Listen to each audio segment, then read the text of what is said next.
Napakaangas ng mga figure na ito.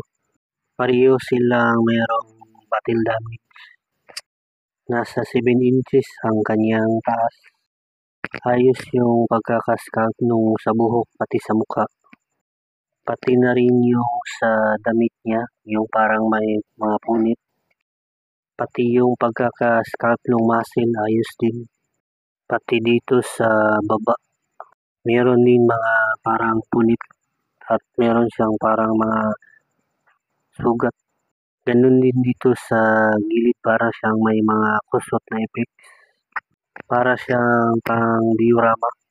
Pati dito sa likod, ayos yung pagkakascalp sa buhok. Pati yung mga effects nung parang punit.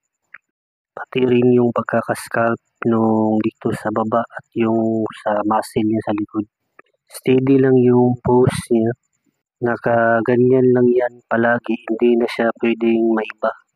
Hard rubber ang kanyang materials at mabigat siya. Ito naman yung partner niyan. Nasa mga 7 inches din ang taas. Detalyado din yung pagkakascalp sa buhok, sa katawan. Nakikita nyo sa video. Pati na rin dyan sa may gitna, para yung napunit yung damit niya. Pati sa kanyang suot na pantalon, may mapunit din. Napaka-sequence nung pagkakascalp, napaka-detalyado. Ganun din sa gilid. Pati yung pagkakakulay sa kanya, maangas din. Pati dito sa likod, napakaangas nung pagkakahukit nung sa buhok, pati yung mga muscle niya. Tignan nyo sa video. Napaka-detalyado, pati yung sa gitna, kung parang hinahangin yung damit niya na effects. Ayos din yung pagkakascalp nung suot niya sa kamay niya. Pati yung pagkakascalp nung sapatos.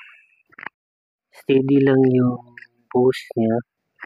Hindi yan gagalaw, hindi siya articulated. Mabigat din siya na figure. Hard rubber ang kanyang materials.